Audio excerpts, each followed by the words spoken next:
دیکھا بیوی پہلے ہی بیدار ہو چکی ہے۔ وہ خوفزدہ اور سہمی ہوئی نظر آ رہی تھی۔ عبداللطیف کھنکارتا ہوا بستر سے نیچے اترا، لالٹین کی لو اونچی کی، اسے ہاتھ میں لٹکایا، جی کڑا کیا اور دھڑکتے دل سے دروازہ کھولا۔ بیوی بھی اٹھ کر اس کے پاس پہنچ گئی۔ وہ دہلیز پر دم بخود کھڑی رہی۔ عبداللطیف نے لالٹین اٹھا کر ادھر ادھر دیکھا، کوئی نظر نہ آیا۔ ہر طرف کوہر کا ہلکا ہلکا دھندلکا پھیلا تھا۔ اس نے جبار خان کو آواز دی، وہ بھی جاگ رہا تھا۔ ایک ہاتھ میں لالٹین اور دوسرے میں ڈنڈا سنبھالے فوراً گھر سے باہر نکلا اور سردی سے کپ کپاتا ہوا عبداللطیف کے پاس پہنچ گیا۔ دونوں دیر تک بیٹھے باتیں کرتے رہے، خوف اور سراسیمگی کا احساس زائل کرنے کے لیے ہنستے رہے، قہقہے لگاتے رہے، بھوت پریت کے وجود کو واہمہ قرار دے کر ایک دوسرے کو تسلی دینے کی کوشش کرتے رہے۔ جبار خان چلا گیا مگر عبداللطیف آدھی رات تک جاگتا رہا۔ بیوی بھی جاگتی رہی، ذرا بھی آہٹ ہوتی چونک کر دروازے کی جانب دیکھتی۔ پہلی رات سخت بے چینی میں کٹی، دوسری رات آئی، تیسری آئی۔ جاڑے کی یہ راتیں خوف کے عالم میں گزرتی رہیں۔ بار بار آنکھ کھل جاتی، کبھی رات کے پرہول سناٹے میں رونے اور سسکیاں بھرنے کی آوازیں ابھرتیں، کبھی تیز تیز قدموں سے دوڑنے کی۔ ہوا تیز ہوتی تو ایسا محسوس ہوتا جیسے پیپل کے پیڑ پر بیٹا کوئی کھلکھلا کر ہنس رہا ہے، قہقہے لگا رہا ہے۔ سب سے زیادہ خوف و ہراس گیدڑ پھیلاتے۔ سر شام بھی ان کے غول مرگھٹ میں منڈلانے لگتے، ایسی ہولناک آوازیں نکالتے تھے کہ بچے نیند سے بیدار ہو جاتے اور ڈر کر زور زور سے رونے لگتے۔ ملنے جلنے والوں سے اپنی اس پریشانی کا ذکر کیا تو طرح طرح کی باتیں سننے میں آئیں۔ کسی نے چڑیل کا ذکر کیا، کسی نے پچھل پیری کا واقعہ سنایا، کسی نے سرکٹے کے بارے میں بتایا کہ اس کا دھڑ نہیں ہوتا، صرف گردن ہوتی ہے اور وہ نرخرے سے ایسی خوفناک آواز نکالتا ہے کہ سننے والا ڈر کر بے ہوش ہو جاتا ہے۔ کسی نے اگیا بیتال کا قصہ چھیڑ دیا کہ وہ چھلاوا ہوتا ہے، مرگھٹ ہی اس کا مسکن ہوتا ہے، آگ کی مانند دہکتا ہے، کبھی یہاں کبھی وہاں، ایک جگہ نہیں ٹکتا۔ ان باتوں کو سن کر خوف اور سوا ہوا۔ عبداللطیف اور جبار خان عام طور پر سورج غروب ہونے سے پہلے ہی گھروں کو واپس پہنچ جاتے تھے۔ کسی وجہ سے کبھی دیر ہو جاتی تو واپسی پر کئی بار ایسا محسوس ہوا کہ مرگھٹ کے اندھیرے میں اچانک شعلہ بھڑکا، آن کی آن میں قریب آیا اور دور جا کر غائب ہو گیا، مگر پلک جھپکتے ہی پھر نمودار ہوتا۔ مان اگیا بیتال کا خیال آتا اور خوف سے دل دہل جاتا، قدم ڈگمگا جاتے۔ کہنے والے کہتے تھے کہ یہ مردوں کی ہڈیوں سے خارج ہونے والے ایک کیمیائی عنصر فاسفورس ہوتا ہے جو آگ کی طرح دہکتا ہوا نظر آتا ہے اور پھر فضا میں تحلیل ہو جاتا ہے۔ ڈر اور خوف سے پریشان ہو کر عبداللطیف نے کئی بار مرگھٹ چھوڑنے کا ارادہ کیا، مگر کہیں سر چھپانے کا ٹھکانہ نہ ملا۔ اسی عالم میں جاڑا گزر گیا۔ گرمی کا موسم شروع ہوا تو راتوں کا پرہول سناٹا کچھ کم ہو گیا، مرگھٹ کی ویرانی بھی زیادہ محسوس نہ ہوتی۔ اب راتیں مختصر ہو گئی تھی اور دن طویل ہو گئے تھے۔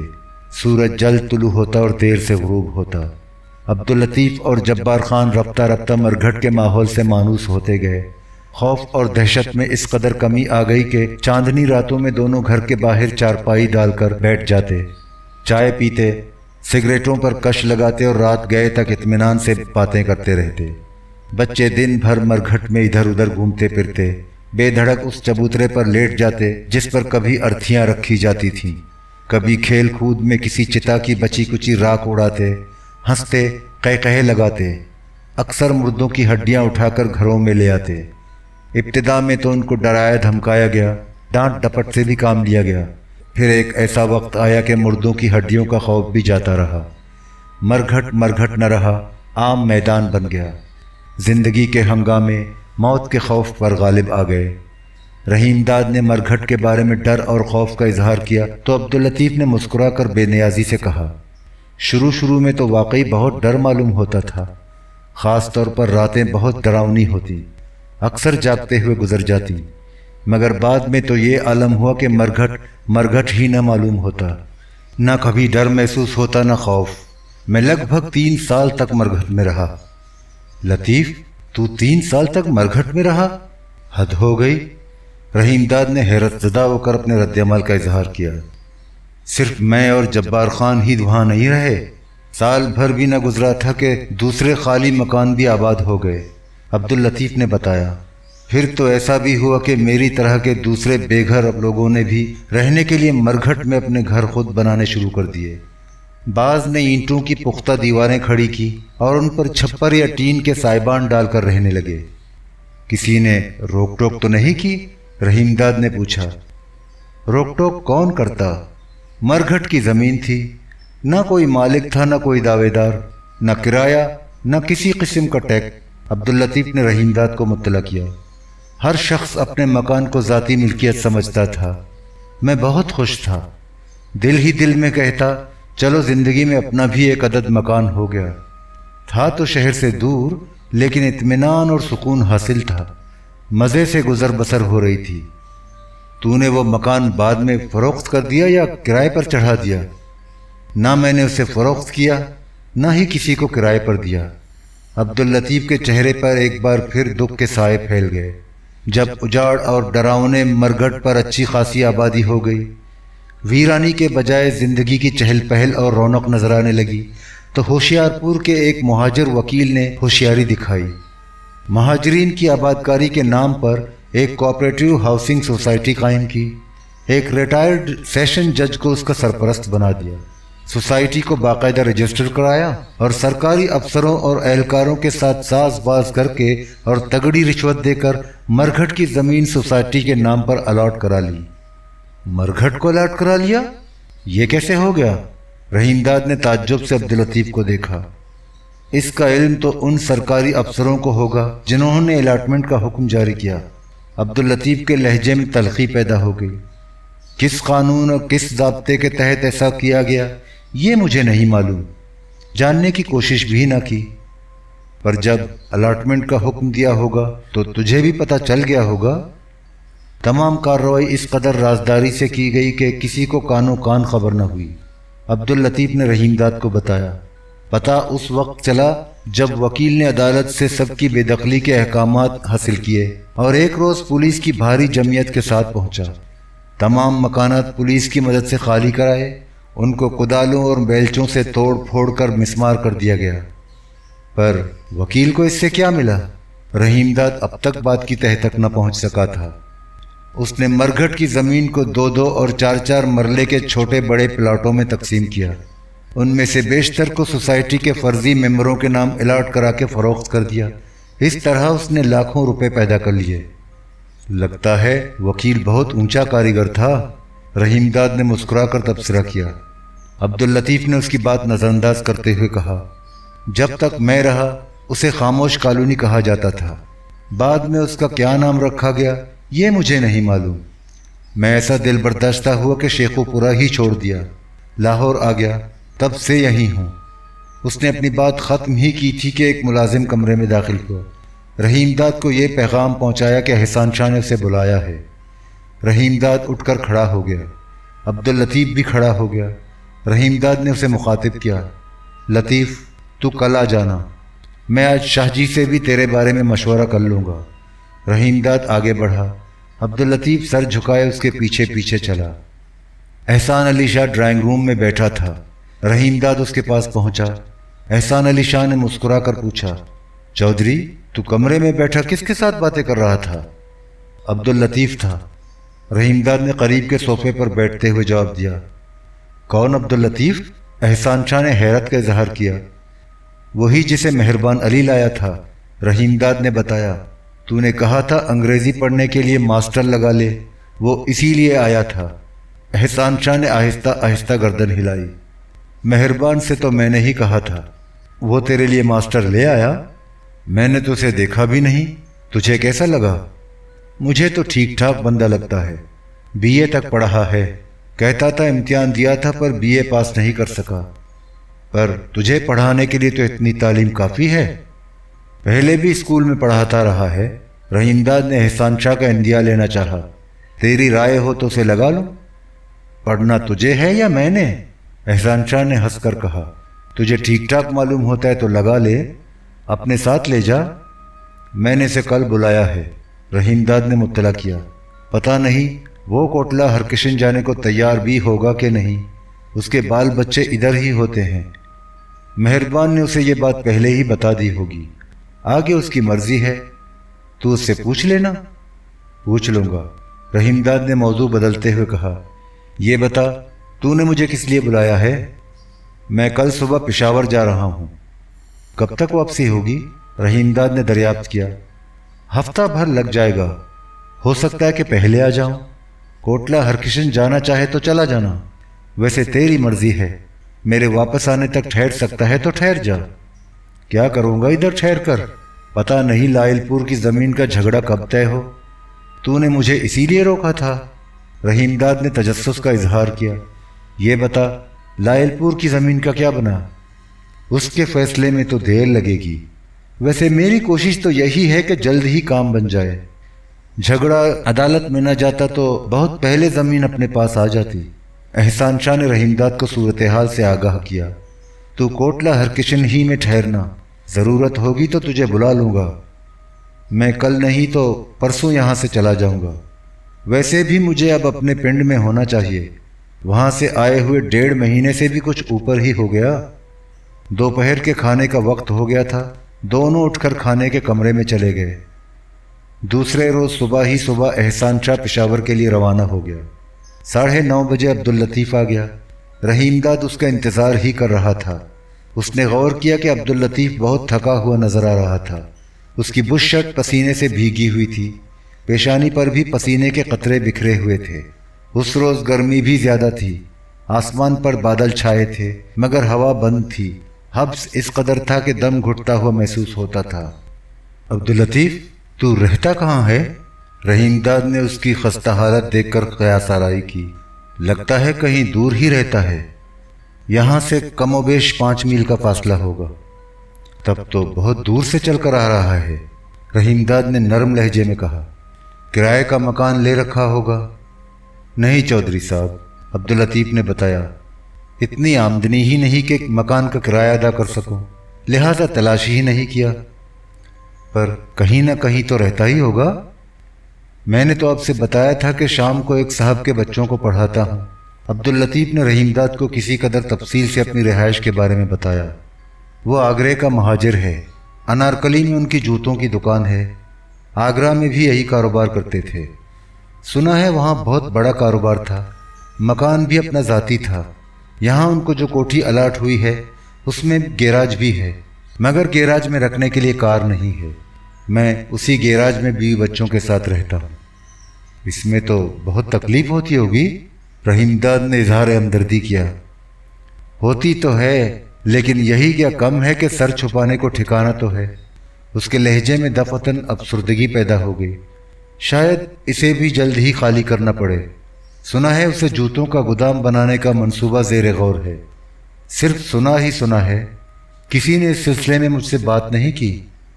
فکر نہ کر، اب تجھے زیادہ دنوں پریشانی نہیں اٹھانی پڑے گی، رحیم داد نے مسکرا کر کہا۔ تو میرے ساتھ کوٹلہ ہرکشن چل، بال بچوں کو بھی ساتھ لے لے، ادھر ٹھہرنے کو بہت جگہ ہے۔ ویسے مہربان علی نے تجھے بتا ہی دیا ہوگا تجھے کوٹلہ ہرکشن جانا ہوگا۔ انہوں نے مجھے صرف اتنا ہی بتایا تھا۔ عبداللطیف کے مرجھائے ہوئے چہرے پر تازگی ابھرنے لگی۔ دوسری تفصیلات کے بارے میں فیصلہ آپ کریں گے۔ فیصلہ تو میں نے کر لیا ہے، رحیم داد نے عبداللطیف کو بتایا۔ تجھے 60 روپے مہینہ تنخواہ ملے گی، رہنے کو مکان اور فصل پر غلہ بھی ملے گا۔ اپنے پاس بہت مویشی ہیں، دودھ اور مکھن بھی ملے گا۔ جان بن جائے گی تیری۔ ذرا اپنی حالت تو دیکھ، بدن پر ذرا بھی گوشت نہیں، ہڈیوں کا پنجر نظر آتا ہے۔ آپ کب تک کوٹلہ ہرکشن جانے کا ارادہ رکھتے ہیں؟ مجھے تو کل جانا ہے، رحیم داد نے کہا۔ اگر تجھے میری نوکری کرنی منظور ہے تو کل میرے ساتھ چلنے کو تیار ہو جا۔ مگر میں اتنی جلدی کیسے چل سکتا ہوں؟ عبداللطیف نے اپنی مشکل بیان کی۔ میرے ساتھ بیوی بچے بھی تو ہیں۔ ایسا کر، تو کل میرے ساتھ کوٹلہ ہرکشن چل، وہاں ٹھہر کر 2-4 روز میں دیکھ لے، سمجھ لے، آگے جیسی تیری مرضی۔ بال بچوں کو بعد میں ادھر لے آنا۔ آپ کی تجویز نہایت مناسب ہے، عبداللطیف نے اتفاق رائے کیا۔ رحیم داد نے جیب سے 50 روپے نکال کر عبداللطیف کو دیے۔ لے، یہ رکھ لے، جو کتابیں شروع میں پڑھانی ہیں ان کو خرید لینا، کاپیاں شاپیاں بھی خرید لینا۔